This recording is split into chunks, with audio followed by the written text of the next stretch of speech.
আমাদের কাছে পদার্পণ করবেন, বা এমন একটা মাসে আমরা পদার্পণ করব যে মাসটি আমাদের জন্য অত্যন্ত গুরুত্বপূর্ণ, যে মাসটি আমাদের জন্য বহু কল্যাণ বয়ে নিয়ে আসবে, এবং যেই মাস মূলত আমাদের নাজাতের মাস বলে বিবেচিত, যেই মাসকে আল্লাহ বরকতের মাস বলেছেন, যেই মাসে আল্লাহ সুবহানাহু ওয়া তাআলা তিনি তার বান্দাদের জন্য হেদায়েত পছন্দ করেছেন, যেই মাসেই হেদায়েত এই পৃথিবীতে আগমন করেছিল। আমরা সেই মাসের মর্যাদা সম্পর্কে কিছু কথা আপনাদেরকে স্মরণ করিয়ে দেব, যদিও সেগুলো আপনারা জানেন, আপনাদের মেমোরিতে সেই কথাগুলো রয়েছে, জাস্ট আমরা স্মরণ করিয়ে দেব। কারণ আল্লাহ সুবহানাহু ওয়া তাআলা বলেছেন, ওয়াযাক্কির ফাইন্না যিকরা তানফাউল মুমিনিন, আপনি উপদেশ দিতে থাকেন, উপদেশ মুমিনদের জন্য কল্যাণ বয়ে আনে। আল্লাহ সুবহানাহু ওয়া তাআলা আমাদের সেই জানাশোনা বিষয়গুলো একটা না একটা সময় আসে যখন আবার সেগুলোকে রিনিউ বা রিভিউ করতে হয়। তা আমাদের মেমোরি থেকে আমরা রমজান মাসের মাহাত্ম্য মর্যাদা আরেকবার আপনাদের কাছে তুলে ধরতেছি সংক্ষিপ্ত পরিসরে, যাতে করে আপনি এটাকে গুরুত্বের সাথে নিতে পারেন। এবং এই গুরুত্বগুলো এই জন্য তুলে ধরা হবে, প্রত্যেকটা বৈশিষ্ট্যের পেছনে আপনার আমার কিছু করণীয় রয়েছে, প্রত্যেকটা বৈশিষ্ট্যের পিছনে আপনার আমার জন্য শিক্ষণীয় কিছু রয়েছে, যে আপনি এই কারণে এটা করবেন। তা আমি কারণগুলো উল্লেখ করব, মর্যাদাটা তুলে ধরব, আপনি সেটাকে কিভাবে মূল্যায়ন করবেন আপনি নিজে ওখান থেকে শিক্ষা নেবেন। যদিও আমাদের সময়ের উপরে আমরা আবদ্ধ, তো এই জন্য ওই সব কথাগুলো আমরা হয়তো খুলে খুলে আপনার কাছে ব্যক্ত নাও করতে পারি, সক্ষম নাও হতে পারি, বা মেমোরি থেকে ছুটে যেতে পারে, কিন্তু আপনি আপনার মতো করে সেগুলোকে গুরুত্বের সাথে নেওয়ার চেষ্টা করবেন। শুরুতেই বলে নিই, যদি আলোচনাটা রমজান মাসের বৈশিষ্ট্য নিয়ে, আজকে সিয়াম নিয়ে কোনো কথা আসবে না, সিয়াম নিয়ে আবার অন্য কোনো সময় কথা হবে। কারণ আমার বৈশিষ্ট্য হল, আমি লক্ষ্য করে দেখেছি একটা সূক্ষ্ম জিনিস, অনেক বড় বড় বক্তা আছে বাংলার জমিনে, ডিগ্রিধারী এবং ফেমাস, এবং যাদেরকে মানুষ মূল্যায়নও করে, চিনেও, কিন্তু তাদের বক্তব্যও দেখেছি বিষয় একটা, কিন্তু তাতে বহু কিছু অন্য অন্য আদার্স বিষয়ে চলে আসে। কিন্তু আমি চেষ্টা করি যে না, বিষয় যেটা ওটাকে মুখ্য রাখতে। রমজান মাস আর সিয়াম এক জিনিস না, আবারও কথাটাকে স্মরণ করি, রমজান মাস আর সিয়াম এক জিনিস না। রমজান মাস আলাদা একটা জিনিস, রমজান মাসের করণীয় আলাদা একটা জিনিস। যেমন ব্যক্তিত্ব, এটা আলাদা একটা ব্যাপার, আর ব্যক্তিত্বের মাঝে আরও কিছু গুণ থাকা, সেগুলো অর্জিত বা প্রাপ্ত, তখন সেটা ভিন্ন কিছু ফুটিয়ে তুলবে। কিন্তু ব্যক্তিত্ব বলে আলাদা একটা জিনিস থাকে। যেমন মুহাম্মদুর রাসূলুল্লাহ সাল্লাল্লাহু আলাইহি সাল্লাম, তিনি তার ব্যক্তিত্ব আপন জায়গায় সম্মানিত, ব্যক্তিত্বের থেকে তিনি সম্মানিত। আরেকটা হলো প্রাপ্ত, আল্লাহর পক্ষ থেকে তিনি যা প্রাপ্ত হয়েছেন, যেমন তাকে সর্বশ্রেষ্ঠ রাসূল করা হয়েছে, কিন্তু সর্বশ্রেষ্ঠ রাসূল করার আগেই তার ব্যক্তিত্বটাই ছিল শ্রেষ্ঠ। কথাটাকে বুঝাতে পারলাম? তার মানে তার ছোট থেকে যে তিনি বড় হয়েছেন, তার ব্যক্তিত্বটাই ছিল শ্রেষ্ঠ। আর আল্লাহ এমন শ্রেষ্ঠ মানুষটাকেই আরও শ্রেষ্ঠ করে দিয়েছেন, সর্বশেষ রাসূল হিসেবে পৃথিবীতে প্রেরণ করে দিয়ে। যেমন কোরআন, এটার বৈশিষ্ট্য হলো এটা আল্লাহর কালাম, এটা হলো এটার বৈশিষ্ট্য। তারপরে এই কোরআন আমাদেরকে হেদায়েত করবে, রহমত দেবে, বরকত হবে, নেকি বাড়বে, সেগুলো হচ্ছে এটার সাথে রিলেটেড বিষয়। কিন্তু কোরআন ব্যক্তিত্ব থেকেই এটা হচ্ছে আল্লাহর কালাম, এটা মানটাই এমন। তো রমজান মাস হিসেবে একটা আলাদা বৈশিষ্ট্য রাখে, সেটাই আজকে তুলে ধরব। ওই রমজান মাসে আপনি কি করবেন সেটা আলাদা একটা সাবজেক্ট। সিয়াম ইবাদতের দিক থেকে ব্যক্তিগতভাবে সিয়াম বৈশিষ্ট্যপূর্ণ একটা ইবাদত, আর সিয়াম পালন করলে আপনি কি পাবেন সেটা আলাদা একটা সাবজেক্ট। তাহলে সিয়াম আর রমজান এক জিনিস না, আমি আবার ক্লিয়ার করলাম। তাহলে রমজান মাসের বৈশিষ্ট্য নিয়ে কথা বলবো, সেখানে সিয়ামের কোনো কথা আসবে না।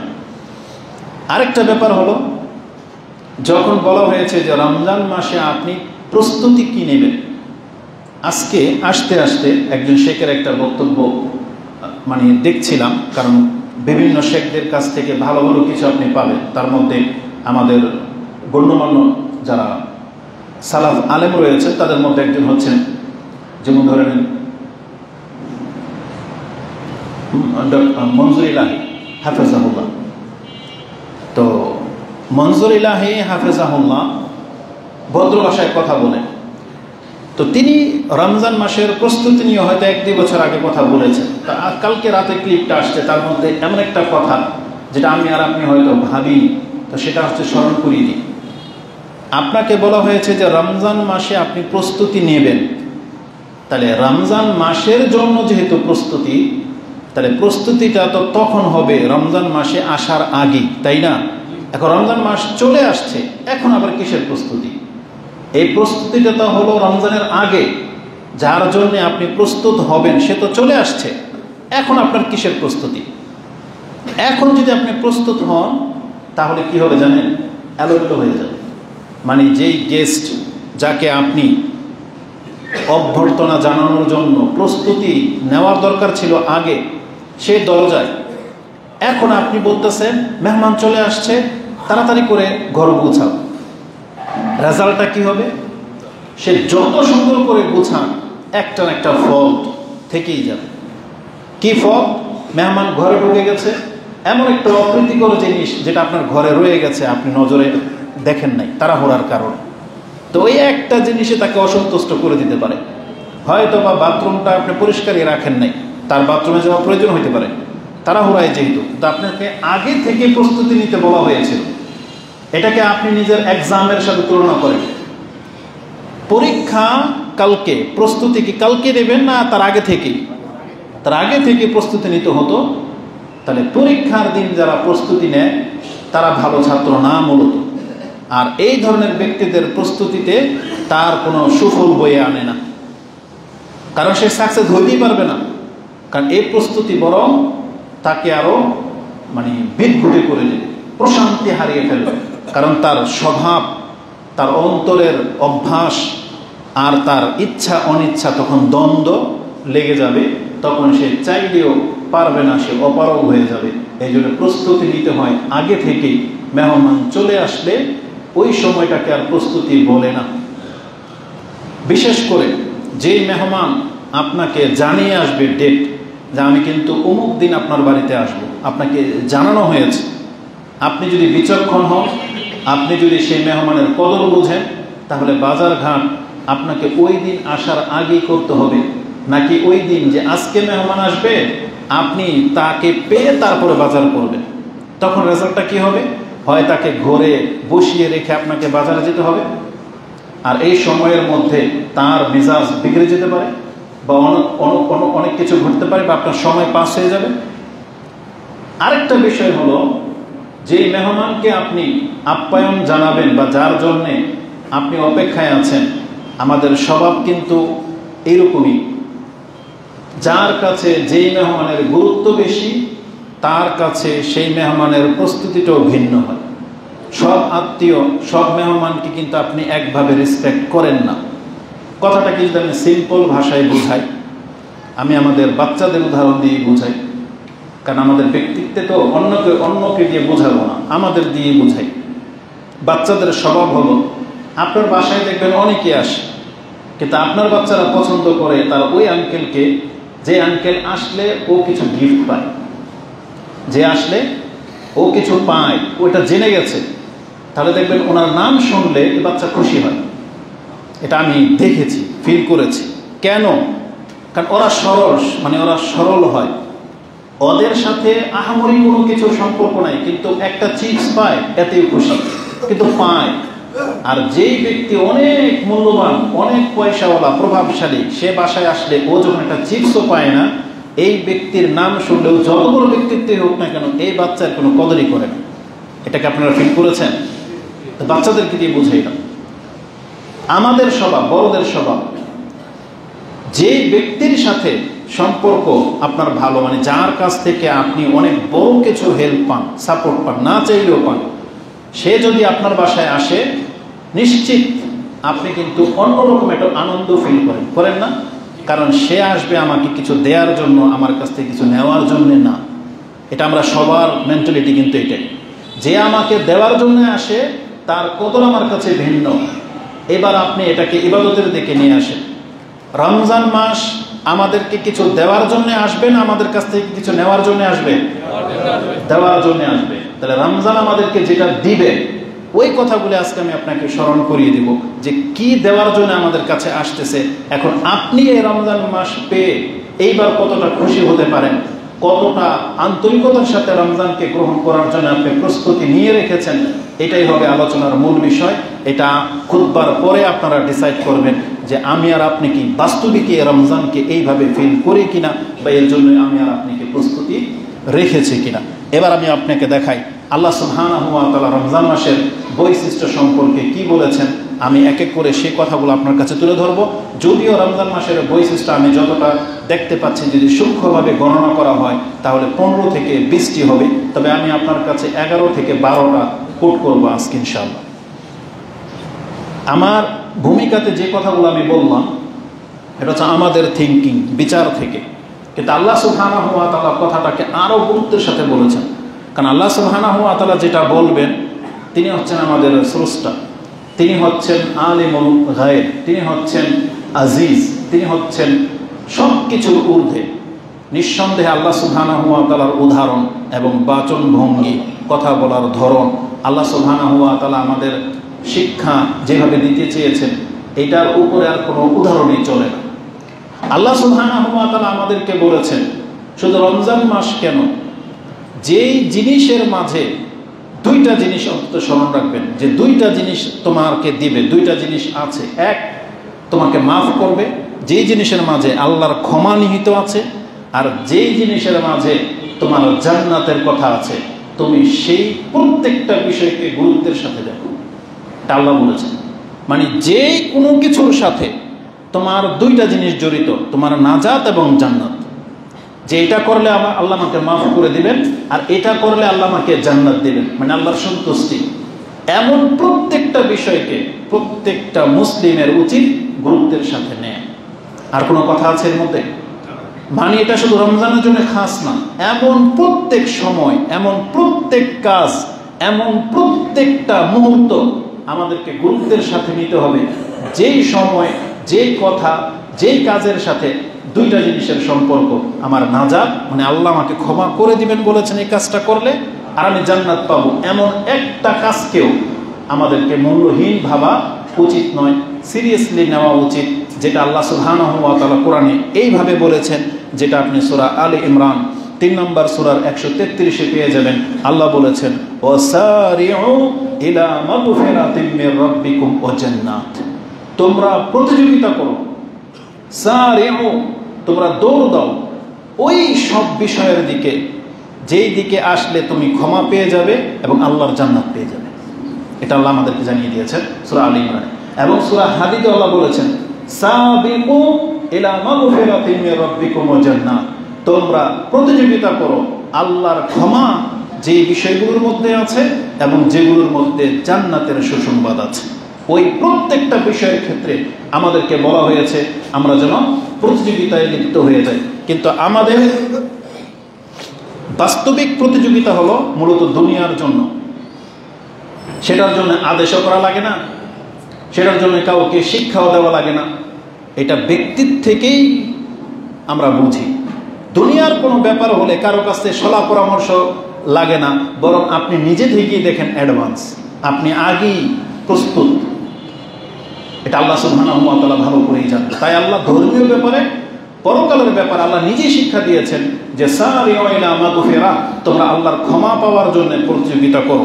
রাসূলুল্লাহ সাল্লাল্লাহু আলাইহি ওয়াসাল্লাম তিনি আমাদেরকে এইভাবে তালকিন করেছেন। আবু হুরায়রা তার বর্ণনাকারী, রাসূলুল্লাহ সাল্লাল্লাহু আলাইহি ওয়াসাল্লাম বলেন মান খাফা আদলাজা ওয়া মান আদলাজা বালাগাল মানজিলা আলা ইন্না সিলআতাল্লাহি গালিয়াতুন আলা ইন্না সিলআতাল্লাহিল জান্নাহ।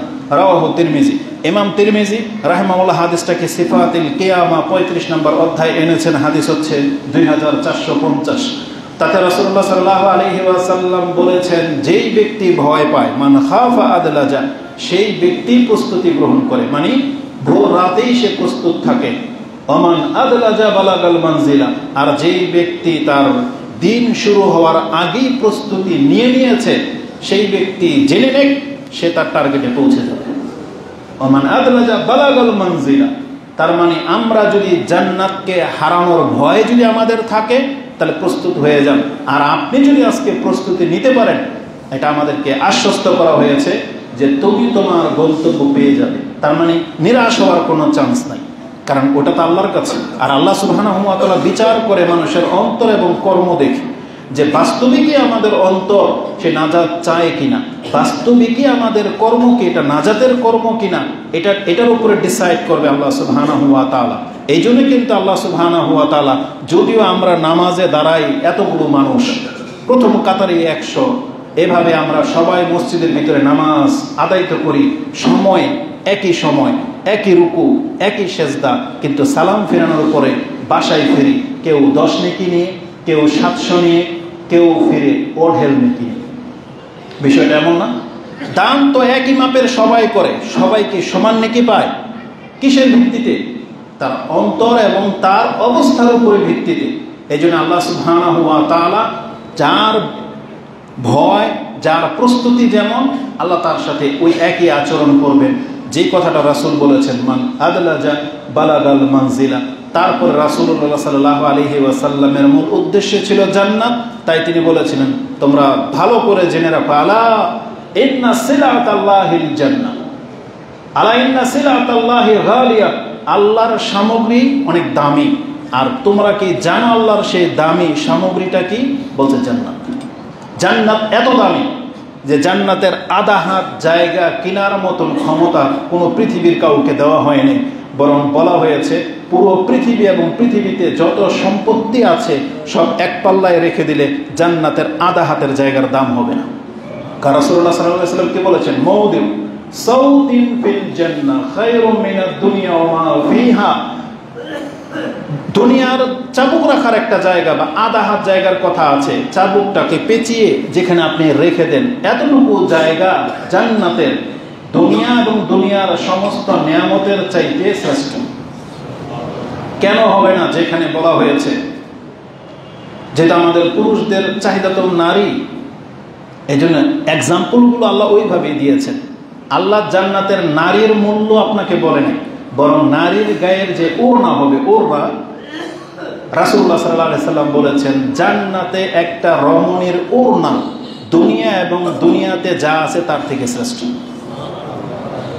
আর যে ওড়না যে নারীদের গায়ে থাকবে তাদের কথা আল্লাহ ধরেন উল্লেখই করলেন না, জাস্ট আপনাকে এটা একটা এক্সাম্পল দিয়ে দেওয়া হলো। তো রাসূলুল্লাহ সাল্লাল্লাহু আলাইহি সাল্লাম বলেছেন আলা ইন্না সিলাতাল্লাহি গালিয়া আলা ইন্না সিলাতাল্লাহিল জান্নাহ, তোমরা আল্লাহ সুবহানাহু ওয়া তাআলার সেই দামি জান্নাতটার দিকে প্রতিযোগিতা করো। তা রমজান মাস হলো আল্লাহ সুবহানাহু ওয়া তাআলার ক্ষমা আর জান্নাতের একটা সুসংবাদ প্রাপ্ত একটা মাস। এখন এই মাসকে আপনি কিভাবে প্রস্তুতি নেবেন সেটা আপনি ডিসাইড করবেন। জান্নাত বা মাহে রমজান সম্পর্কে আল্লাহ সুবহানাহু ওয়া তাআলা যা বলেছেন, যা রেখেছেন, সেই দিকে আমরা এখন চলে আসি। একটা হাদিস নিয়ে নিই। আবু হুরায়রা রাদিয়াল্লাহু তাআলা বর্ণনাকারী যে রাসূলুল্লাহ সাল্লাল্লাহু আলাইহি ওয়াসাল্লাম বলেছেন ইজা কানা আউয়ালু লাইলাতিন মিন শাহরি রমাদান, এই পৃথিবীতে যেই দিন রমজানের প্রথম রাতটা আসে, প্রথমে কি দিন আসে না রাত আসে? রাত আসে। যেমন আজকের দিন, আজকে শাবান মাসের কয় তারিখ? আজকে ইংলিশ মাসের কয় তারিখ? 28। শাবানেরও 28 তারিখ, তাই না? তার মানে আগামীকাল 29শে শাবান, শনিবার। সম্ভাবনা আছে আমরা শনিবার দিন পার হয়ে যাওয়ার পরে আমরা চাঁদ দেখে ফেলবো, তাহলে রমজান শুরু হয়ে যাবে। আর যদি চাঁদ দেখতে না পাই তাহলে শাবান 30 দিন পুরা করতে হবে। তাহলে রবিবার দিন আমরা চাঁদ দেখতে পাই আর না পাই, তখন কি হবে? সোমবার দিন সিয়াম, তাই না? আর যদি কালকে চাঁদ দেখতে পাই তো রবিবার দিন সিয়াম। তাহলে যখনই চাঁদ উঠে যাবে ওইটা হলো রমজান মাসের প্রথম রাত, তাই তো? রাসূল বলেছেন ইজা কানা আউয়ালু লাইলাতিন মিন শাহরি রমাদান, রমজান মাসের প্রথম রাতটা যখন পৃথিবীতে উদিত হয় আল্লাহ তখন থেকেই কি করেন? সুফিদাতি শায়াতিন ওয়া মারাদাতুল জিন, তখন শয়তানকে এবং দুষ্ট জিনদেরকে আবদ্ধ করে রাখা হয়। সুফিদাতি শায়াতিন ও মারাদাতুল জিন বলা হয়েছে। মারাদা মানে হচ্ছে যে আল্লাহর রহমত থেকে যে বিতাড়িত, মারদুদ যেগুলো আল্লাহর রহমত থেকে বিতাড়িত, মানে এগুলো হচ্ছে শয়তানের চেলা, এদেরকে পর্যন্ত শৃঙ্খলাবদ্ধ করা হয়। ওয়াহুল্লিকাত আবওয়াবুল নার ফালাম ইউফতা মিনহা বাব, এটা 2 নাম্বার। ওয়াফুতিহাত আবওয়াবুল জান্নাহ ফালাম ইউগলাক মিনহাল বাব, 3। ওয়ায়ুনাদিল মুনাদি ইয়া বাগিয়াল খায়র আকবিল ওয়া ইয়া বাগিয়াশ শার আকসির ওয়ালিল্লাহি উতাকাউ মিনান নার ওয়া যালিকা কুল্লা লাইলা। এই হাদিসের মধ্যে 5টি বৈশিষ্ট্যের কথা আছে, যেটা ইমাম তিরমিজি রাহিমাহুল্লাহ তিনি তার সিয়ামের অধ্যায় শুরুই করেছেন এই হাদিস দিয়ে, যেটা আপনি সিয়ামের অধ্যায়ের প্রথম পর্বে 682 নম্বরে হাদিসটা পেয়ে যাবেন। ইবনে মাজাতে হাদিসটি সিয়ামের অধ্যায়ে রয়েছে 1643 রয়েছে। তাহলে এই হাদিসে 5টা কথা আছে। রমজানের প্রথম রাত যেই দিন শুরু হয় সেই দিন থেকে প্রথমে শয়তানকে, দুষ্ট জিনদেরকে বন্দী করা হয়। জাহান্নামের দরজা বন্ধ করে দেওয়া হয়, খোলা হবে না। জান্নাতের দরজা খুলে দেওয়া হয়, কি করা হবে না? বন্ধ করা হবে না। আল্লাহর পক্ষ থেকে একজন ফেরেশতা আহ্বানকারী হিসেবে সুসংবাদ দিয়ে ডাকতে থাকেন, কে আছো কল্যাণকামী, আগে বাড়ো, তোমাকে এখন পেছন দিকে টান দেওয়ার মতন কেউ নেই। আকবিল, কারণ যে টেনে ধরতো সে বন্দী এখন। আকবিল ওয়া বাগিয়া শার আকসির, আর যেই ব্যক্তি পাপের দিকে ঝুঁকে গিয়েছিলেন তোমাকে ধাক্কা দেওয়ার মতন কেউ নাই, থেমে যাও। তার মানে তুমি থেমে যাও, এখন তোমাকে শয়তানের দিকে ধাক্কা দিতে পারবে না। তারপরে বলা হয়েছে ওয়ালিল্লাহি উতাকাউ মিনান নার ওয়া যালিকা কুল্লা লাইলা, রমজান মাসের প্রত্যেক রাতে আল্লাহ সুবহানাহু ওয়া তাআলা মুক্তির রাত হিসেবে ঘোষণা করে দিয়েছেন। তার মানে এই হাদিসে কয়টা পেলাম? 5টা। এইটার কে সামনে রেখে আমরা আগে বাড়বো। এই 5টা বৈশিষ্ট্যের মাঝে একটা আমরা কি পেলাম? ওয়ালিল্লাহি উতাকাউ মিনান নার ওয়া যালিকা কুল্লা লাইলা। আল্লাহ সুবহানাহু ওয়া তাআলা বলেছেন রমজান মাস এটা এমন একটা মাস, আল্লাহ প্রত্যেক রমজানে আল্লাহর পক্ষ থেকে মুক্তির ঘোষণা করে দিয়ে থাকে। কত মানুষকে মুক্ত করা হবে এটা উল্লেখ করা হয়নি, কিন্তু আল্লাহ নিজে থেকেই একটা, মানে এটা হচ্ছে এমন একটা রাষ্ট্রের মতো যে রাষ্ট্রে সাধারণ ঘোষণা ক্ষমা করে কিনা। প্রত্যেক রাষ্ট্রের বিজয় দিবসে তারা কি করে? একটা সাধারণ মানে ক্ষমা ঘোষণা করে। আল্লাহ সুবহানাহু ওয়া তাআলা তিনি তার বান্দাদের মধ্য থেকে, এটা কথা মনে রেখেন, আল্লাহর যত ক্ষমার কথা আছে কাদের জন্য? আল্লাহর বান্দাদের জন্য। কথাটা ভুলে যেন না, আল্লাহর বান্দাদের জন্য। কেন এই কথাটা বারবার বলা হচ্ছে? যারা শিরক করে তারা আল্লাহর বান্দা না, তারা হচ্ছে কোনো বস্তু বা ব্যক্তির বান্দা। কিন্তু আল্লাহর বান্দা কোনোদিন শিরক করতে পারে না, একমাত্র তাওহীদবাদী এখানে উদ্দেশ্য।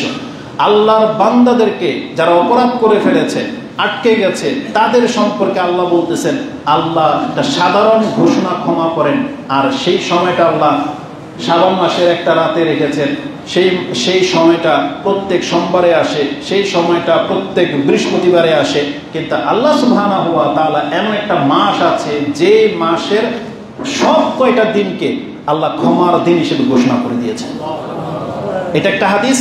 আরো আশ্চর্যজনক হাদিস এই একই বিষয়ে আপনি পেয়ে যাবেন মুসনাদে আহমদে। তাতে কি আছে? আনাবি হুরায়রা ও আন আবি সাইদ, দুইজনের যে কোনো একজন বর্ণনা করেছেন। কালা রাসূলুল্লাহ সাল্লাল্লাহু আলাইহি ওয়াসাল্লাম ইন্না লিল্লাহি উতাকাআ ফি কুল্লি ইয়াউমিন ওয়া লাইলাতিন। আল্লাহ শুধু রাতেই ক্ষমা করে না, বরং রমজান মাসে 2 বার ক্ষমা করা হয়, দিনের বেলা একবার, রাতের বেলা একবার। তার মানে রমজান মাস এমন একটা মাস, তার রাতের মর্যাদা দিনের মর্যাদা সমান সমান। যারা রাতে এমন হইতে পারতো যে যারা দিনে সিয়াম রাখেন তারাই শুধু ক্ষমা পাবে না, আল্লাহ ক্ষমাটা 2 ভাবে রেখেছেন। এমনও হতে পারে দিনে সিয়াম রাখার কারণে ক্ষমা, রাতে কিয়াম করার কারণে ক্ষমা। আর এই সম্পর্কে হাদিস স্পষ্ট আছে, এটা আমরা পরে যাব। তার মানে আপনার মেমোরিতে এটা থাকতে হবে, রমজান মাসের একটা বৈশিষ্ট্য হলো রমজানের দিনে এবং রাতে আল্লাহর পক্ষ থেকে বহু সংখ্যককে জাহান্নাম থেকে মুক্ত করে দেওয়া। এটা হচ্ছে রমজান মাসের একটা বৈশিষ্ট্য।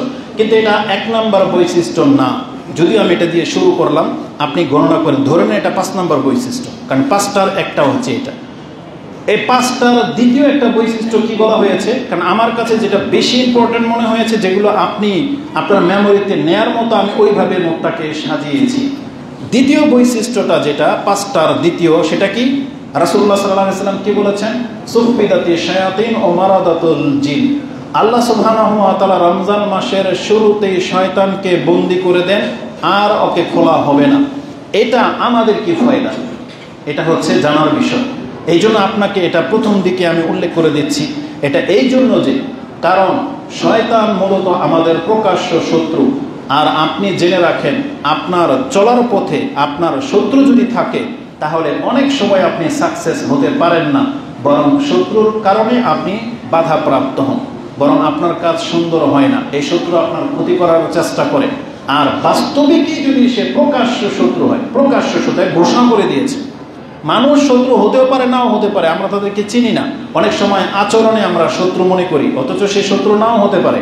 কিন্তু শয়তান এমন একটা শত্রু যে একবারে প্রকাশ করে দিয়েছে, এলান করে দিয়েছে যে আমি আদম সন্তানকে ছাড়বো না। কোরআনের প্রায় ৩-৪টা সূরার মধ্যে এভাবে শয়তানের চ্যালেঞ্জটাকে উল্লেখ করা হয়েছে। সে তোমাদের প্রকাশ্য শত্রু। তারপরে শয়তান যদি প্রকাশ নাও করতো, তাতেও কিছু যায় আসে না। আমাদের রব যিনি আপনাকে আমাকে সৃষ্টি করেছেন, যিনি আপনার আমার অন্তরের খবর জানেন, সে আল্লাহ শয়তানের অন্তরের খবরও জানেন। সে আল্লাহ নিজে আমাদেরকে জানিয়েছেন, ইন্নাহু লাকুম আদুউম মুবিন, শয়তান তোমাদের প্রকাশ্য শত্রু। এখন শয়তান যদি ভালো রূপ নিয়েও আসে, তাতে কোনো কাজ হবে না। আপনার চিনার তো ভুল হওয়ার কথা ছিল না, যেটা আপনার রব বলেছেন, ইন্নাহু লাকুম আদুউম মুবিন, সে তোমাদের প্রকাশ্য শত্রু। আদুউন আবার মুবিন, একবার প্রকাশ্য শত্রু বলেছেন আল্লাহ। তাহলে সেই শয়তান বন্দী। তার মানে আপনি এখন এমন একটা জনপদ দিয়ে যাচ্ছেন, যে জনপদে আপনার কোনো শত্রু নেই। তাহলে সেই জনপদে আপনার চলার ধরনটা ভিন্ন হবে। সেখানে আপনি রিল্যাক্স নেওয়ার মতো যত দামি সম্পদ নিয়ে আপনি সেই রাষ্ট্র ভ্রমণ করেন না কেন, আপনার অন্তরে সামান্য কোনো রকমের কি হবে না, দুশ্চিন্তা আসবে না। তা রমজান মাস হচ্ছে সেই মাস, এটা মুমিনদের মাস। সেই ব্যক্তি জেনে নেক যে আজকে এই মাসে গুমরাহ করার মতো আপনার প্রকাশ্য যে শয়তান, সেটা আপনার আশেপাশে নাই। এটা আপনাকে জানিয়ে দেওয়া হয়েছে।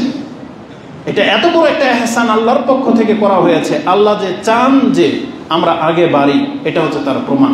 যদিও আল্লাহ সুবহানাহু ওয়া তাআলা আমাদেরকে জানিয়ে দিয়েছেন, আল্লাহর বান্দা যারা, তারা রমজান মাস কেন, কোনো মাসেই শয়তান তাদেরকে গুমরাহ করতে পারে না। ইল্লা ইবাদাকা মিনহুমুল মুখলাসিন, শয়তান নিজে বলেছিল, আমি সমস্ত বান্দাকে গুমরাহ করব, তবে আল্লাহ আপনার মুখলেস বান্দা যারা, তাদেরকে আমি গুমরাহ করতে পারবো না। এই জন্যে যারা সালাত আদায় করে, তারা রমজান মাসেও করে, রমজান ছাড়াও করে। কিন্তু আপনি এমন এক ব্যক্তি যে আপনি রমজান মাস ছাড়া সালাত আদায় করতে পারেন না, তাহলে মানে আপনি আল্লাহর মুখলিসিন বান্দা হতে পারেননি। এটা আপনাকে হতে হবে। তারপরেও অকল্যাণের কল্যাণ, যদি আপনি রমজান মাসে 5 ওয়াক্ত সালাত আদায় করেন, তার মানে বুঝতে হবে যে আপনি ব্যক্তিগত পাপী না, শয়তান আপনাকে পাপ করায়। তখন আপনাকে বাঁচতে হলে আল্লাহর কাছে আশ্রয় চাইতে হবে।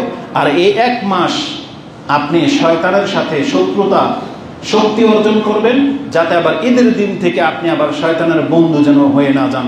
এটাকে যদি আপনি গ্রহণ করেন, তাহলে এই দাবি সত্যায়ন হবে যে হ্যাঁ, বাস্তবিকই আপনি খারাপ না, শয়তান আপনাকে খারাপ করে দিয়েছিল, কিন্তু 1 মাস দূরে থাকার কারণে আপনি আবার ভালো হয়ে গেছেন। কিয়ামত পর্যন্ত শয়তান যেন আপনাকে আর গুমরাহ করতে না পারে।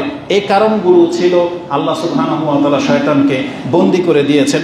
আল্লাহ সুবহানাহু ওয়া তাআলা যেমনটা আপনাকে আমি সূরা বনী ইসরাঈল থেকে একটা আয়াত শুনিয়েছি যে ইল্লা ইবাদাকা মিনহুমুল মুখলাসিন, ঠিক আল্লাহ সুবহানাহু ওয়া তাআলা সূরা আরাফ 7 নম্বর সূরার 16 এবং 17 নম্বরে বলেছেন, শয়তান বলেছিল, কালা ফাবিমা আগওয়াইতানি লাআকুদান্না লাহুম সিরাতাকাল মুস্তাকিম। আল্লাহ এই যে আদমের কারণে আজকে আমাকে আপনি গুমরাহ করলেন, আল্লাহকে বলতেছে শয়তান যে মানুষটার কারণে আজকে আমি গুমরাহ হইলাম, যার কারণে আমি আজকে পরীক্ষিত হইলাম, আল্লাহ আপনি সাক্ষী থাকেন, আমি আদম সন্তানের একটাকেও ছাড়ব না। আমি ওদের একেবারে সিরাতুল মুস্তাকিমের পথে বসে থাকবো, যেই পথে ওরা আপনার পথে আসবে আমি ওই পথে দাঁড়িয়ে থাকবো, ওদেরকে পথে আসতে দেব না।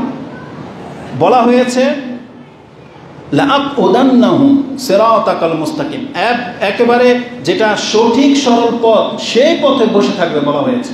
এমন বলা হয় নাই যে আমি পাশে বসে থাকবো, ওই পথ দিয়ে যারা যাবে আমি ডাকবো টানবো, বলছে না, আমি ওই পথেই বসে থাকবো। তার মানে ইসলাম সত্য, এটা সবাই জানেন। ইসলাম হচ্ছে সিরাতুল মুস্তাকিম, আল্লাহর পথে যাওয়ার পথ। আর এই পথে ইসলামের মধ্যে হাজারো শয়তান কাজ করে যাচ্ছে।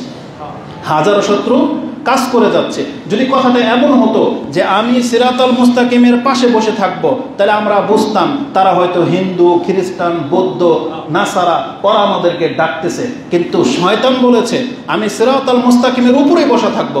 তার মানে ইসলামের মধ্যে এমন বহু ধর্ম পূজারী আছে যারা মানুষকে তাওহীদ থেকে ভিন্ন দিকে ঘুরিয়ে দিচ্ছে। এটা আপনাকে বুঝতে হবে। তার মানে মুসলিম ভেষে, মুসলিম টুপি দাড়িওয়ালা হুজুর আল্লাহ মাসে যে বসে আছে, যারাই শয়তানের ভূমিকাটা পালন করতেছে, যারা সিরাতাল মুস্তাকিমের মাঝখানে বসা, ওখান থেকে আপনাকে ডান দিকে বা দিকে নিয়ে চলে যাচ্ছে। এটা আপনাকে সূক্ষ্মতার সাথে দেখতে হবে এই আয়াতকে। তারপর আল্লাহ কি বলেছেন যে শয়তান এটাও বলেছিল সুম্মা লাআতিয়ান্নাহুম মিন বাইনি আইদিহিম ওয়া মিন খালফিহিম ওয়া আন আইমানিহিম ওয়া আন শামাইলিহিম ওয়া লা তাজিদু আকসারাহুম শাকিরিন। আমি তার ডান দিক থেকে, বাঁ দিক থেকে এবং তার সামনে এবং পেছন দিক থেকে আসব। আপনি অধিকাংশদেরকে কি পাবেন না? শুকরগুজার বান্দা পাবেন না। তার মানে আল্লাহ সুবহানাহু ওয়া তাআলা তো এটাই চেয়েছিলেন যে আমি তোমাদেরকে সৃষ্টি করেছি, আমি তোমাদেরকে হেদায়েত করেছি, আমি তোমাদের জীবন এবং মৃত্যুর মালিক, তোমরা আমার শুকরিয়া আদায় করো। কিন্তু আজকে অধিকাংশ মানুষ আল্লাহ সুবহানাহু ওয়া তাআলার শুকরিয়া আদায় করে না। আর আল্লাহ সুবহানাহু ওয়া তাআলার শুকরিয়া আদায় করার সবচেয়ে উত্তম আমলই হচ্ছে সালাত। আর যারা সালাত আদায় করেন না, আপনি হচ্ছেন সেই ব্যক্তি যে আপনি আল্লাহর শুকরিয়া আদায় করেন না। শুকরিয়া শুধু খেয়ে দিয়ে আলহামদুলিল্লাহ বলাটা না, এটা একটা শুকরিয়া। কিন্তু আল্লাহর বান্দাদের শুকরিয়া হলো আল্লাহর কাছে নত হয়ে তাকে সেজদা করে শুকরিয়া আদায় করা, যেটা আপনি করেন না। তার মানে আপনি হলেন অহংকারী, শুকরগুজার বান্দা আপনি না। তো শয়তান এটা বলেছিল, যেটা আপনি সূরা আরাফের 16 এবং 17 নম্বরে পেয়ে যাবেন। এটা ছিল একটা ব্যাপার যে সেই শয়তানকে আল্লাহ সিরাতাল মুস্তাকিমের পথ থেকে সরিয়ে দিয়েছেন। এখন আপনি এই পথে হাঁটতে থাকেন, দেখবেন আপনার মন ফ্রেশ এবং আপনি আল্লাহমুখী হতে পারবেন। কেবলমাত্র হতভাগা ব্যক্তিরা ছাড়া, যারা ব্যক্তিগতই শয়তান, যাদেরকে শয়তান পরিচালনা করে না, যারা ব্যক্তিগতভাবেই শয়তান। কারণ আল্লাহ সুবহানাহু ওয়া তাআলা কোরআনে বলেছেন মানুষকে যারা কুমন্ত্রণা দেয় তারা দুই রকম, একটা মিনাল জিন্নাতি ওয়ান নাস। সেই শয়তান জিনদের মধ্য থেকেও আছে, সেই শয়তান মানুষের মধ্য থেকেও আছে। তা রমজান মাসে আল্লাহ জিনদেরকে বন্দী করে দেন বলেছেন। আল্লাহ এই কথা বলেন নাই যে আমি মানুষরূপী শয়তানদেরকে বন্দী করে দিই। কেন? জিন শয়তানদেরকে বন্দী করে দেওয়ার পেছনে আল্লাহর আরেকটা হিকমা যেটা আমরা অনুধাবন করতে পারি, সেটা হলো আল্লাহ প্রমাণ করতে চেয়েছেন যে আমি জিন শয়তানদেরকে বন্দী করে দিলাম, এখন মানুষরূপী শয়তান কারা এটা তোমরা এখন দেখতে পাবে। সেই সময়টা হচ্ছে রমজান মাস। যে রমজান মাস আসা সত্ত্বেও, নামধারী মুসলিম হওয়া সত্ত্বেও সে ডাইরেক্ট হোটেল খুলে বসে থাকবে, সিগারেট, জর্দা, বিড়ি, তামাক সেগুলো বিক্রি করবে। এবং সেই সময়ও দিনের বেলায় ফিল্ম চলে, প্রকাশ্যে সে সিগারেট খায়। এগুলো হচ্ছে মানুষের মধ্য থেকে শয়তান। এই জন্য রাষ্ট্রের ক্ষমতা থাকলে এগুলোকে শক্তির মাধ্যমে দমন করা উচিত ছিল। কিন্তু আমাদের রাষ্ট্রের মুসলিম এতটা দুর্বল যে আমাদের চোখের সামনে পুতুল পূজা হয়। আমাদের চোখের সামনে 90% মুসলিম থাকা সত্ত্বেও বাংলার জমিনে বিচার হয় ওই সেকুলারিজমের সিস্টেমের মাধ্যমে। এবং আবার বুক ফুলি আমরা বলিও যে আমরা নাকি 3 কোটি আহলে হাদিস বাংলার জমিনে কোরআন সুন্নাহর অনুসারী, অথচ আজ পর্যন্ত বাংলাদেশে ইসলামের একটা বিধানও কায়েম হয়নি।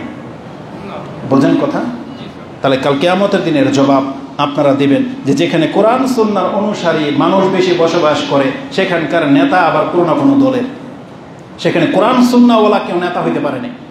সেই অঞ্চলে, আমি আপনাদের অঞ্চলের কথাই বলতেছি, আমরা না হয় বাতিলপন্থী, আমরা না হয় থাকি গুমরাহাদের মাধ্যমে, আমাদের নেতাও গুমরাহ হবে, সেটা ভিন্ন জিনিস। কিন্তু আপনারা জবাব রেডি রাখেন কিয়ামতের মাঠে যে তোমরা তো কোরআন হাদিস বুঝতা, তাহলে তোমরা কেন ডানপন্থী বামপন্থী হয়েছিলা? এটার জবাব আমি না। আমি কিছু বললে তো আবার বিচার ডাকেন আপনারা। তো কিয়ামতের মাঠে বিচারটা আপনাদের কাছে রয়ে গেল যে কোরআন সুন্নাহ বুঝে ইসলামের কিটা করলেন, ওটার জবাব আপনারা কিয়ামতের মাঠে দেবেন ইনশাআল্লাহ। তো আল্লাহ সুবহানাহু ওয়া তাআলা বলেছেন যে রমজান মাসে শয়তানকে বন্দী করে রাখা হয়। 2টা রিজন বলেছি। এক, আল্লাহর বান্দাদেরকে যেন শয়তান পেছন দিকে টেনে ধরতে না পারে, আপনি আগে বাড়েন, দৌড় দেন। আর দ্বিতীয়ত হচ্ছে আল্লাহ মানুষ রূপে শয়তানদেরকে প্রকাশ্যে নিয়ে আসতে চেয়েছেন, এই জন্য গোপনীয় শয়তানটাকে বন্দী করে রাখা হয়। এটা হচ্ছে রমজান মাসের একটা বৈশিষ্ট্য। রমজান মাসের ওই 5টার মধ্যে 2টা এখান থেকে বললাম। এবার 6ষ্ঠ বৈশিষ্ট্যটা, যেটা ওই হাদিসে ছিল না, এটা এখন বলি। রমজান মাসের ষষ্ঠ বৈশিষ্ট্য হিসেবে আমি আপনার কাছে একটা গুরুত্বপূর্ণ পয়েন্ট তুলে ধরতে চাই, সেটা হলো যে কোনো ব্যক্তির জীবনে একটা রমজান বেশি যদি চলে আসে, তার মানে আমরা সবাই তো কত বছর পাবো এটা নির্ধারিত। কারণ রাসূল বলেছেন আমার উম্মতের বয়স আছে আমার উম্মতি বাইনা সিত্তিনা ইলা 70, আমার উম্মতের বয়স 60 আর 70-এর মাঝে আটকে দেওয়া হয়েছে। ওয়া আকাল্লুহুম মাইয়াজুজু যালিকা, কেবলমাত্র কিছু লোক এই 70 বছরকে ক্রস করতে পারবে। তাহলে আমাদের বয়স 60 থেকে 70-ই ধরে নিলাম। এই 70 বছরের মধ্যে যেই ব্যক্তি ইমানের হালতে একটা রমজান বেশি পেলেন, আপনার মর্যাদা ওই ভাইয়ের চাইতে বেশি যেই ব্যক্তি একটা রমজান কম পেল। তার মানে ধরে নেন আমাদের 70 বছরের মধ্যেই আমরা যারা একেবারে ফুলফিল 70 বছর পেয়ে গেলাম, তাহলে আপনি 10 বছরের পর থেকে হিসাব করেন, তার মানে 60টা রমজান আপনার ভাগে আসছে। আরেক ভাই 40 বছরে মরে গেল, 50 বছরে মরে গেল, তার ভাগে 50টা সিয়াম বা 50টা রমজান সে পেয়েছে, 50টা কদর পেয়েছে। সে তুলনায় আপনি 70টা কদর পেলেন। এটা আমার দাবি, আমার কোরআন এবং হাদিসের ব্যাখ্যা অনুযায়ী বলতেছি। তাহলে যেই ব্যক্তি 50 বছরে মরে গেছে তার চাইতে আপনার 70 বছরটা এটা কল্যাণকর বয়স। কারণ রাসূলুল্লাহ সাল্লাল্লাহু আলাইহি সাল্লামকে জিজ্ঞাসা করা হয়েছে আইয়ুন নাসি আফদাল, কালা মান তালা উমরুহু ওয়া হাসুনা আমালুহু, যেই ব্যক্তির বয়স বেশি এবং আমল সুন্দর সেই ব্যক্তি হচ্ছে সবচেয়ে উত্তম ব্যক্তি এবং শ্রেষ্ঠ ব্যক্তি। তার মানে একটা রমজান বেশি পাওয়া মানে আপনি ভাগ্যবান। তাহলে কি আপনি বলবেন যেই ব্যক্তিকে আল্লাহ 30 বছরে মেরে দিয়েছে, এমন নবীও তো মরে গেছে 30 বছরে, তার মানে কি আল্লাহ সুবহানাহু ওয়া তাআলা তাদেরকে ঠকিয়েছেন? না, বরং ওই যে বরকতের একটা কথা আছে না, যে তার বয়সে আল্লাহ বরকত দান করুন। কারণ কি এমনও আইম্মা আমাদের এই পৃথিবী ছেড়ে চলে গেছে যারা যে খ্যাদমত করে গেছে, বর্তমান যুগের 100 বছরের আলেমও সে কাজ করে দেখাইতে পারেনি। যেমন হাদিসের ইমামগণ, ইমাম বুখারী রাহিমাহুল্লাহ, ইমাম ইবনে মাজাহ, ইমাম তিরমিজি, তাদেরকে আল্লাহ যে বয়সটাই দিয়েছিলেন তারা এমন কিছু করে গেছেন যেটা আমি আর আপনি 500 বছর পেলেও হয়তো করতে পারবো না, তাই না? তাহলে এটা হচ্ছে আল্লাহ সুবহানাহু ওয়া তাআলার ফজল এবং করম। ওই অল্প বয়সের মধ্যে এমন কিছু করে দেখাইতে হবে যাতে করে আপনার চাইতে বেশি বয়স পেয়ে গেছে সেই ব্যক্তি যেন আপনার সাথে টক্কর দিতে না পারে। আর এর বাস্তব উদাহরণ হলো পুরো উম্মতে মুহাম্মাদী। উম্মতে মুহাম্মাদীকে আল্লাহ এমন একটা দিন ধর্ম দিয়েছেন যে তোমাদের বয়স তো 70, কিন্তু এই 70 বছর বয়সে তোমাদের যে ইসলাম দিয়ে দেওয়া হয়েছে এটা যদি তুমি পালন করো, তাহলে তোমাকে ধরতে হলে আগের যুগের ইমামদেরকে, আগের যুগের উম্মতকে 1000 বছর দেওয়া হয়েছে, তারাও তোমাদের ধারে কাছেও ভিড়তে পারবে না। এই যে নূহ আলাইহিস সালামের যুগের মানুষ 1000 বছর পেত, কিন্তু আপনি মুহাম্মাদের উম্মত হয়ে, রাসূলুল্লাহ সাল্লাল্লাহু আলাইহি সাল্লাম তার উম্মত হয়ে মাত্র 60 বছর যদি বেঁচে থাকেন, তাহলে ওই নবীদের উম্মা 1000 বছর পেয়েও আপনার চাইতে বেশি ভাগ্যবান সে হইতে পারে না। জেনে নেন কেন? এটা আল্লাহ সুবহানাহু ওয়া তাআলা করে দিয়েছেন। এই রমজানের রমজান মাস হচ্ছে তার একটা হাদিস বলে দেই, আপনি পুরো উদাহরণটা বুঝতে পারবেন। হাদিসটি একটু লম্বা, তার মানে আমি আপনাকে পুরোটার আরবি বাংলা করব না, একটু শুধু আরবি বাংলা করে দিই। হাদিসটা আপনি পেয়ে যাবেন ইবনে মাজাতে স্বপ্নের ব্যাখ্যার অধ্যায়ে। হাদিস হচ্ছে 3925। তালহা ইবনে উবাইদুল্লাহ তার বর্ণনাকৃত একটা হাদিস, তিনি বলেছেন দুই ব্যক্তি অনেক দূর থেকে এসেছে মদিনায়। রাসূলুল্লাহ সাল্লাল্লাহু আলাইহি ওয়াসাল্লাম তাদের দুইজনকে একই সাথে ইসলাম গ্রহণ করিয়েছেন এবং দুইজনের মধ্যে একজন বেশি মুজাহিদ ছিল, বেশি অ্যাক্টিভ ছিল, কিন্তু দুইজন সবসময় একসাথে চলতো, যুদ্ধে অংশ নিত, একসাথে মসজিদে আসতো, সিয়াম রাখতো, সব কাজ একসাথে করতো। এক যুদ্ধে একজন শহীদ হয়ে যায়, আরেকজন ব্যক্তি বেঁচে ছিল, আরো 1 বছর বেঁচে ছিল। এই তালহা ইবনে উবাইদুল্লাহ স্বপ্নে দেখেন একদিন যে আমি একদিন জান্নাতের দরজার সামনে ওই দুই ব্যক্তির সাথে জান্নাত থেকে একজন লোক এসে ডাকলো। প্রথমে ডাকলো ওই ব্যক্তিকে যেই ব্যক্তি শহীদ হয় নাই, যেই বন্ধু শহীদ হয়ে গিয়েছিল তাকে ডাকলো না, ডাকলো তারপরে 1 বছর পরে যে মরে গেছে তাকে ডাকলো। দ্বিতীয়বার এসে শহীদ ব্যক্তিকে ডাকলো। তৃতীয়বার এসে আমাকে বলল তুমি ফেরত যাও, তোমার সময় এখনো আসেনি। তো তালহা ইবনে উবাইদুল্লাহ আশ্চর্য হয়ে গেলেন, স্বপ্নের ব্যাখ্যা জানার জন্য সাহাবা একরামদের মাঝে সেটা আলোচনা করতেছিলেন। তখন সবাই অবাক হয়ে গেল, এই স্বপ্নের কি ব্যাখ্যা হতে পারে? শহীদ ব্যক্তি কিভাবে পরে জান্নাতে যায়? তার তো আগে যাওয়ার কথা ছিল।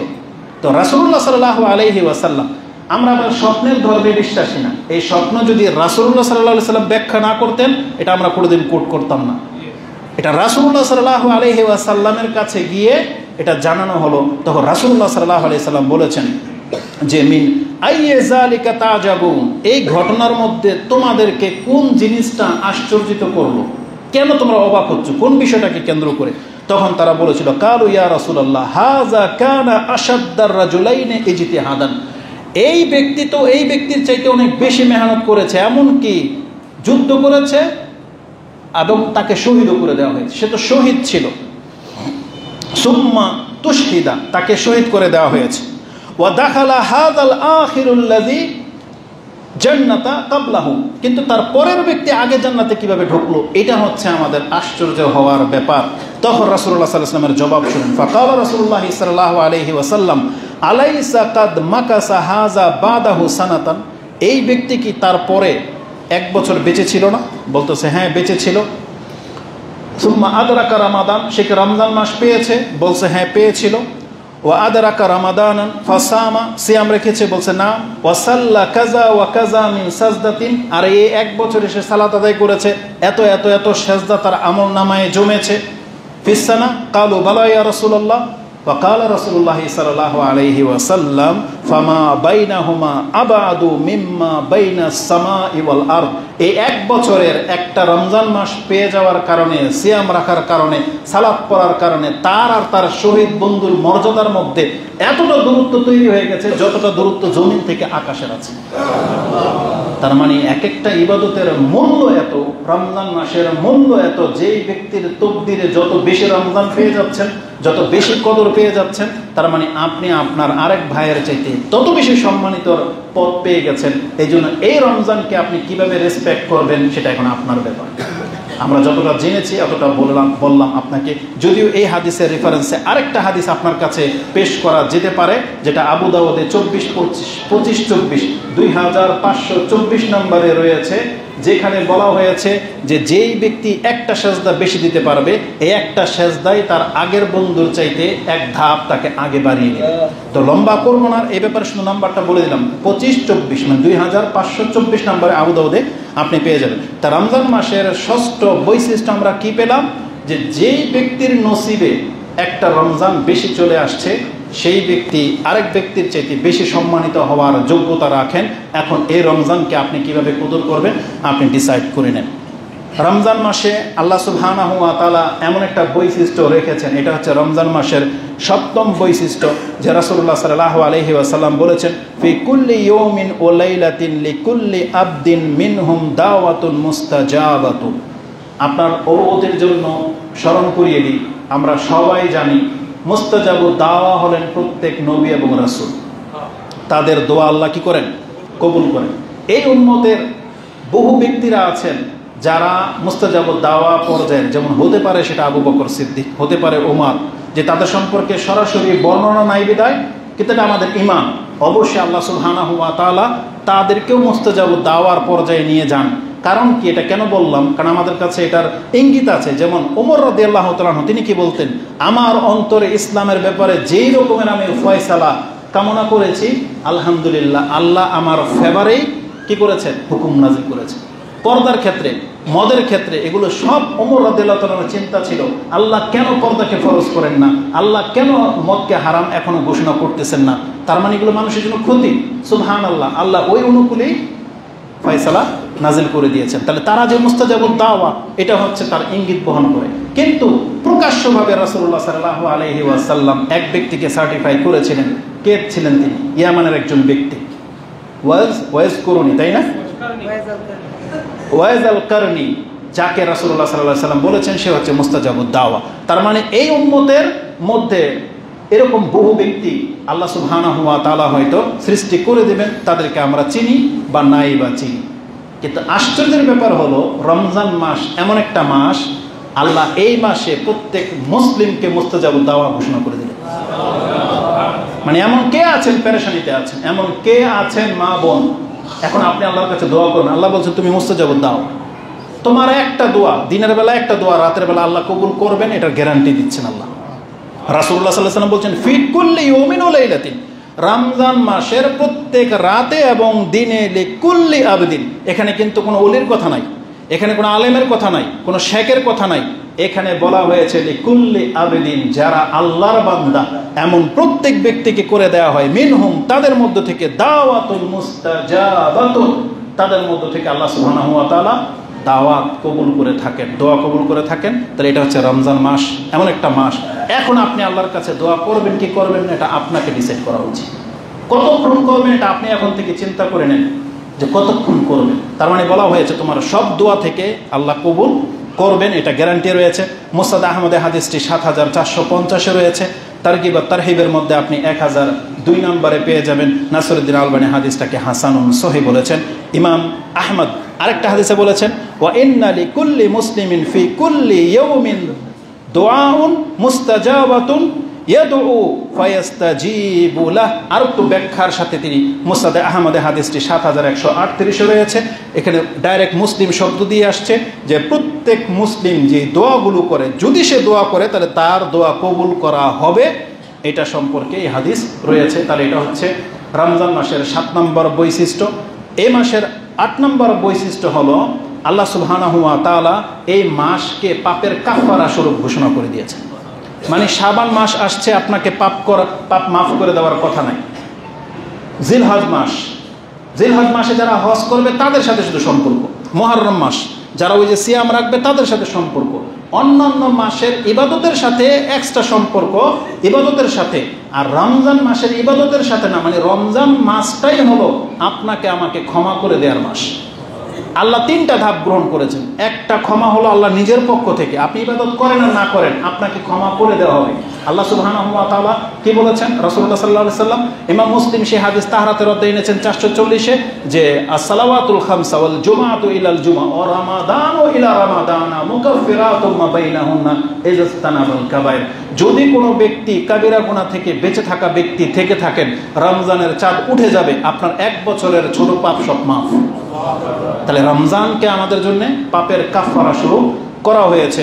এমনকি রাসূলুল্লাহ সাল্লাল্লাহু আলাইহি ওয়াসাল্লাম বলেছেন এই রমজান মাসের ইবাদতের মাঝেও পাপের মাফের ঘোষণা রয়েছে। রাসূল বলেছেন মান সামা রমাদানান ঈমানান ওয়া ইহতিসাবান গুফিরা লাহু মা তাকাদ্দামা মিন যামবিহি ওয়া মা তাআখার। মা তাকাদ্দামা মিন যামবিহি, যেই ব্যক্তি অতীতের যে পাপগুলো করে ফেলেছে এই রমজান মাসের সিয়াম যদি ঈমানের সাথে রাখে যে এই সিয়াম রাখলে আমার পাপ মাফ, তাহলে তার অতীতের সমস্ত পাপকে মাফ করে দেওয়া হবে। এটা ইমাম বুখারী রাহিমাহুল্লাহ তার ঈমানের অধ্যায়ে এনেছেন ৩৮ নম্বর হাদিস। আর তার আগের হাদিস ৩৭ নম্বরে রয়েছে মান কামা রমাদানান ঈমানান ওয়া ইহতিসাবান গুফিরা লাহু মা তাকাদ্দামা মিন যামবি। যেই ব্যক্তি রমজান মাসে রাতে কিয়াম করবে, এই নফল কিয়াম তারাবি যেটাকে আপনি বলেন, তাহাজ্জুদ যেটাকে বলেন না কেন, আমাদের কাছে সব একই নামাজ, মানে রাতের নামাজ। এশার নামাজ শেষ ফজর পর্যন্ত এই নামাজকে বলা হয় কিয়ামুল লাইল, রাতের নামাজ। এখন আপনি কোন নামে চিনেন করেন, আমাদের কোনো আপত্তি নেই, ইনশাআল্লাহ এটা নিয়ে বহু তর্ক বহস হবে। তবে আমাদের শিক্ষা যেটা সেটা বলে দিই, রাতের নামাজ আপনি তারাবির নিয়তে পড়েন না তাহাজ্জুদের নিয়তে পড়েন, আপনি বুঝেন। যতটুকু পড়বেন, যতটুকু আপনার কুলাবে, এই সম্পর্কে ইনশাআল্লাহ বক্তব্য দেব। দুনিয়া যে যা বলে বলুক, আমাদের শিক্ষা যেটা সেটা আমরা বলবই। তো রাসূলুল্লাহ সাল্লাল্লাহু আলাইহি সাল্লাম বলেছেন আপনি যদি ঈমানের নিয়তে পড়েন তাহলে আপনার অতীতের পাপগুলোকে মাফ করে দেওয়া হবে। তাহলে রমজান মাসের আমলের মধ্যে কত বরকত! নফল ইবাদত তাও করলে মাফ, ফরজ ইবাদত তাও করলেও মাফ। আর রমজান মাস নিজেই একটা মাস, যেই মাস আসলে আপনাকে ক্ষমা করে দেওয়া হবে। এটা হচ্ছে ক্ষমার মাস। এই কথাটা কেন বললাম জানেন? আমি বলেছি প্রত্যেকটা বৈশিষ্ট্যের পেছনে আপনার আমার কিছু করণীয় রয়েছে। এবার আসুন আপনার মাইন্ডে এটা রাখেন যে কেন এই কথাটা আপনাকে এত শক্ত করে বলা হচ্ছে। রাসূলুল্লাহ সাল্লাল্লাহু আলাইহি সাল্লাম বলেছেন যেই মাস আল্লাহ নিজে থেকে ক্ষমা করার ঘোষণা করে দিলেন, যেই মাসের সিয়াম রাখলে পাপ মাফ, যেই মাসে কিয়াম করলে পাপ মাফ, এই ৩ দফা ক্ষমার ঘোষণা থাকা সত্ত্বেও রমজান মাস চলে গেল কিন্তু আপনার পাপ মাফ করাইলেন না, পাপের জায়গায় থেকে গেল। আপনার অবস্থাটা কি হয় আপনি শুনেন। রাসূল বলেছেন ওয়ারাগিবা আনফুরা জলিন আদরাকা রামাদানান সুম্মান সালাকা কাবলা ইউফারলা। যেই ব্যক্তি রমজান মাস পেল কিন্তু এই ৩ দফা ক্ষমা ঘোষণা হয়ে গেল, অফার চলে গেল, তারপরে সে ক্ষমা করাইল না, এই ব্যক্তির নাক ধুলে দূষিত হোক। মানে কি, নাকে খড় দেওয়া বোঝেন? আমরা তো মান সম্মানই নাই, মান সম্মান যে রক্ষা করতে এটা বুঝবো কিভাবে? আমাদের মুসলিম জাতি এমন হয়ে গেছে আমরা যে যেই মান সম্মানকে বজায় রাখার জন্য মানুষ সবচেয়ে বড় স্যাক্রিফাইস করে, টাকা পয়সা চলে যাবে, নিজের ইজ্জত সম্মানকে বাঁচানোর জন্য মানুষ তার দুনিয়া পর্যন্ত ত্যাগ করে দিতে পারে। এমনও প্রমাণ আছে তার মান সম্মানকে বজায় রাখার জন্য সে গায়ের কাপড় পর্যন্ত খুলে উলঙ্গ হয়ে চলে আসছে। ওই মান সম্মান আবার উলঙ্গ হয়ে যাওয়ার মান সম্মান না, ওটা হচ্ছে তার মান, মানে তার ইসলাম। একজন সাহাবী তার কাপড় পর্যন্ত খুলে মদিনাতে রেখে চলে আসছে, কিন্তু তার ইসলামকে ডুবতে দেয় নাই। ওই মান সম্মানের কথা বলতেছি। কিন্তু মুসলিমকে আমরা বুঝি যে আমরা মুসলিমদের আমাদের মান সম্মান কি, বরং আজকে আমরা ইউরোপের একটা বিশাল কাছে আপনার মুসলিমত্ব আপনি বিক্রি করে দিচ্ছেন। একটা চাকরির জন্য আপনি হারাম হোটেলে চাকরি করবেন, আপনি আপনার মুসলিম নেম প্লেট পর্যন্ত পরিবর্তন করে দিচ্ছেন, আপনার দাড়ি চেঁচে ফেলে দিচ্ছেন যাতে আপনাকে চিনাই যায় না যে আপনি মুসলিম। এটা হতে পারে না। রাসূলুল্লাহ সাল্লাল্লাহু আলাইহি ওয়াসাল্লাম বলেছেন না, যার মান আছে সে তার মানের মর্যাদা বোঝে। আর্মিরা ধরতে পারলে অনেকরে দেখছে নাকে খড় দেয়। কেন করে এটা জানেন? মানে এর চাইতে লাঞ্ছিত ওরা করাই হলো না, কিন্তু নির্বোধ বুঝে না যে এটা লাঞ্ছিত হলো, বুঝে না। চোর বাটপার কে বুঝে যে ওকে থাপ্পড় দিলে কি হয়। এটার প্রেক্ষিতে বলে দিই, যদি সময় বেশি লেগে যাচ্ছে। আমাদের এই যে বক্তব্য যারা দেখেন, আজকে বাংলার জমিনে যেখানে সেখানে ছিনতাই ডাকাতি এগুলো হচ্ছে, আপনারা দেখেন তামসার কারণ বানিয়ে ফেলেছেন। উচিত ছিল একজন চোরকে ধরতে পারলে ওর হাতটাকে কেটে নেওয়া হোক, একটা ডাকাতকে ধরতে পারলে প্রাথমিক পর্যায়ের হাতটাকে কেটে নেওয়া হোক, এটা রাষ্ট্রের পক্ষ থেকে হওয়া উচিত ছিল। আর ওর ডাকাতিতে যদি ধরা পড়ে যে কাউকে আঘাত করেছে, ওকে ওইভাবে আঘাত করা হোক, এটা ইসলামের বিধান। কিন্তু একে ধরলে আপনারা কি করেন? চুল কেটে দেন, কয়েকটা উত্তম মধ্যম দিয়ে হাসি ঠাট্টা তামাশা করেন। একটা ডাকাতকে ধরে বলতেছে গান গা। এটা কি মুসলমান না মুসলমানের কাতারে পড়ে? একজন আর্মি পার্সন, একজন প্রশাসনের লোক, পুলিশ, এমনকি সাধারণ পাবলিক কতটা নৈতিক অবক্ষয় হইলে এটা করতে পারে? একটা অপরাধীকে বলে তুই একটা গান গা। এই ব্যক্তির চরিত্র কোনোদিন ঠিক হবে? এই ব্যক্তিকে বুঝবে যে অনুতপ্ত হওয়া কি জিনিস, ভয় কি জিনিস। ওকে তো আপনি আরো খারাপ বানিয়ে দিলেন, ওকে দুই একটা লাথি ঘুষা দিলে ওর কি আসে যায়? বাংলার জমিনে যারা হাজার মানুষের জীবন নিয়ে খেলা করে, ওকে আপনি 50,000 টাকা ওরা জরিমানা ধরে দিলে ওর কি আসে যায়? ও তো 50 কোটি টাকা কামিয়েছে, ওরা 5 লাখ জরিমানা করলেই কি? কিন্তু ওর হাতটাকে যদি কেটে নেওয়া হতো, সমস্ত অসাধু ব্যবসায়ীরা থেমে যেত। বিষয়টা কি? কেন খেলতাম ইসলামের সাথে? ডাকাতকে ধরতেছেন, আপনি সাথে সাথে অ্যাকশনে যান, তাইলে তো চুরি বাটপারি সব থেমে যায়। ওদেরকে নিয়ে আপনি নাচ গান করেন, মানে টিকটক বানানোর জায়গা এটা। এই জাতি কোনোদিন শুধরাবে না এই জাতি। তো রাসূলুল্লাহ সাল্লাল্লাহু আলাইহি ওয়াসাল্লাম বলেছেন, রাগিবানহু রাজুলিন, যেই ব্যক্তির নাক অপরাধের কারণে মাটিতে খড় দেওয়া হয়, সেই রকম অপরাধ হলো রমজান মাস পাওয়ার পরে যদি কোনো ব্যক্তি তার পাপকে মাফ করাইতে না পারে। এই হাদিস কোথায় রয়েছে? সাহিহ ইবনে খুজাইমাতে 1088, মানে 888 রয়েছে, মুসনাদে বাজ্জারে রয়েছে 4277 রয়েছে, এবং মুসনাদে আহমদে রয়েছে।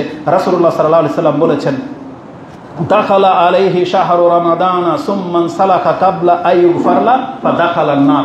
যেই ব্যক্তি রমজান মাস পেল কিন্তু তার পাপ মাফ করাইতে পারলো না, এই ব্যক্তি জাহান্নামে যাবে। পৃথিবীর শ্রেষ্ঠ যিনি, যার মুস্তাজাব দাওয়া হওয়াতে কোনো সন্দেহ নাই, আপনি নিজেও যার নাম নিলে সাল্লাল্লাহু আলাইহি ওয়াসাল্লাম বলেন, সেই নবী দোয়া করেছেন, হ্যাঁ যেই ব্যক্তি রমজান মাস পেল তার পাপকে মাফ করাইতে পারলো না, সে জাহান্নামে যাবে। রাসূল মিম্বরে দাঁড়ানোর সময় বলেছিলেন, আমিন, আল্লাহ তুমি কবুল করো। অতএব ভয় রাখেন, এই রমজান মাসকে কদর করার চেষ্টা করেন। এটা বলেছিলাম কয় নাম্বার পর্ব? 8 নাম্বার বৈশিষ্ট্য, একবারে ব্যাখ্যা ছাড়াই বাকিটি বলে দেই। 9 নাম্বার বৈশিষ্ট্য হলো, এই রমজান মাসের এমন একটা রাত আছে যেই ব্যক্তি এক রাত্রের ইবাদতের মাধ্যমে 83 বছর প্লাস নেকি পেয়ে যাবে। এটা হচ্ছে রমজান মাসের, অন্য কোনো মাসে নাই এটা, সেটা হচ্ছে কদরের রাত। এটা হচ্ছে 9 নাম্বার বৈশিষ্ট্য। রমজান মাসের 10 নাম্বার বৈশিষ্ট্য হলো, এটা হচ্ছে কোরআন নাজিল হওয়ার মাস। এটা কোন মাস? কোরআন নাজিল হওয়ার মাস। আল্লাহ সুবহানাহু ওয়া তাআলা বলেছেন, শাহরু রমাদান আল্লাযী উনজিলা ফীহিল কুরআন। এই একটা বৈশিষ্ট্য নিয়ে কথা বলতে গেলে আমাকে আরো এক্সট্রা আরেকটা খুতবা লাগবে। এজন্য আমরা ওইটা ইনশাআল্লাহ বাসা থেকে লাইভে আপনাদের কাছে পেশ করব। শুধু এতটা কথা বলে দিই, যতগুলো রমজানের বৈশিষ্ট্য আছে সব আসছে কোথায়? হাদিসে। কিন্তু আল্লাহ সুবহানাহু ওয়া তাআলা মাত্র একটা বৈশিষ্ট্যের কথা উল্লেখ করেছেন, আর এটাই হলো সেটা। আল্লাহ বলেছেন, তুমি কি জানো রমজান মাস কি? এটা হলো কোরআন নাজিল হওয়ার মাস বান্দা। এই রমজান হচ্ছে কি? বলছে আল্লাহ বলেন কোরআন নাজিল হওয়ার মাস। আর জানো কোরআন নাজিল হয়ে গিয়েছে হুদাল লিন-নাস ওয়া বাইয়িনাতিন মিনাল হুদা ওয়াল ফুরকান। এটা তোমাকে হেদায়েত করবে, এটা তোমাকে সত্য মিথ্যার পার্থক্য করা শেখাবে, আর এটাই নাজিল করে দিয়েছেন রমজান মাসে। তার মানে আল্লাহ রমজান মাসকে আমাদের জন্য হেদায়েতের জন্য পছন্দ করেছেন। যেই ব্যক্তি রমজান মাসে হেদায়েত পাবে না, সেই ব্যক্তি অন্য কোনো মাসে তার হেদায়েত নসিব হবে কিনা এটা কোনো অকল্পনীয় ব্যাপার। তো তওবা সবসময় খোলা, তওবা সবসময় খোলা। আপনার মরার আগে হলেও আপনাকে হেদায়েতের পথে আসতে হবে। আল্লাহ আমাদেরকে কবুল করো, আমিন। রমজান মাসের 12তম বৈশিষ্ট্য যেটা, সেটা হচ্ছে 11তম বৈশিষ্ট্য যে রাসূলুল্লাহ সাল্লাল্লাহু আলাইহি সাল্লাম বলেছেন, সিয়াম যা পালন করা এই মাসে আমাদের উপরে ফরজ করা হয়েছে। মানে ইসলামের যে 5টা রুকন তার একটা কি? সিয়াম পালন করা, তাই না? এটা রমজান মাস ছাড়া হবে? রমজান মাস ছাড়া হবে না।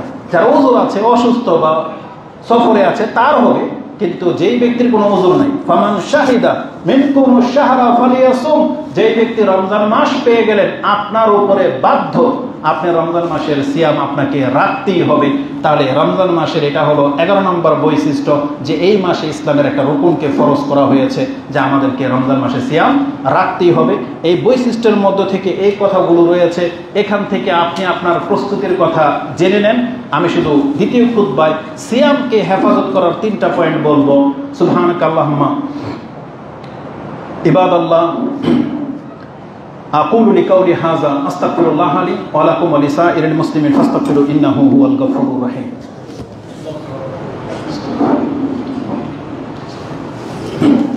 আলহামদুলিল্লাহ ওয়াসসালাতু ওয়াসসালামু আলা রাসূলিল্লাহ, আম্মা বাদ।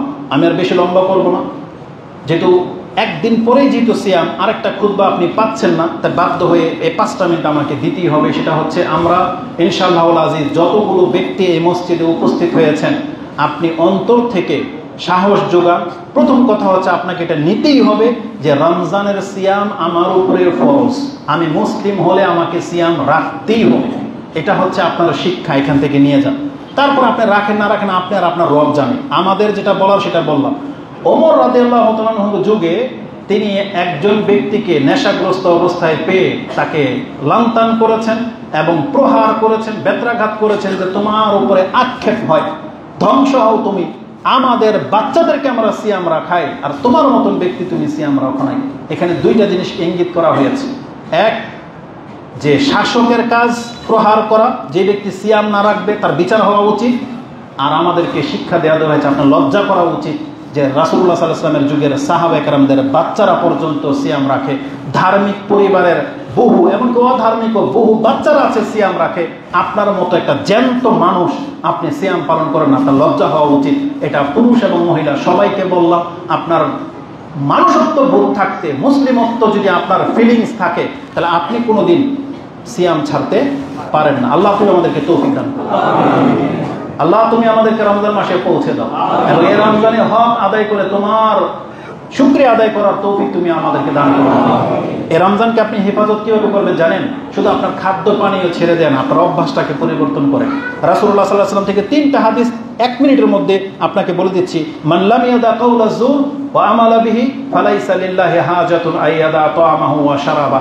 আপনার খানা আর পানি ছেড়ে দেওয়া আল্লাহর কোনো প্রয়োজন পড়ে না।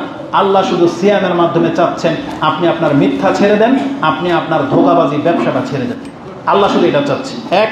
দ্বিতীয়ত রাসূলুল্লাহ সাল্লাল্লাহু আলাইহি ওয়াসাল্লাম, এই হাদিস বুখারীতে আছে 1770-এ। দ্বিতীয় হাদিস রাসূল বলেছেন, লাইসা সিয়ামু মিনাল আকলি ওয়াশ শুরবি ফাকাত। সিয়াম মানে শুধু পানি আর খাদ্য ছেড়ে দেওয়ার নাম না। ইন্নামা সিয়ামু মিনাল লাগবি ওয়ার রাফাস। সিয়াম মানে হলো আপনার অনর্থক, নিরর্থক ঠাট্টা মশকারি টিটকারি করা থেকে আপনি জবানটাকে হেফাজত করেন। বাস, এটা হচ্ছে সিয়াম।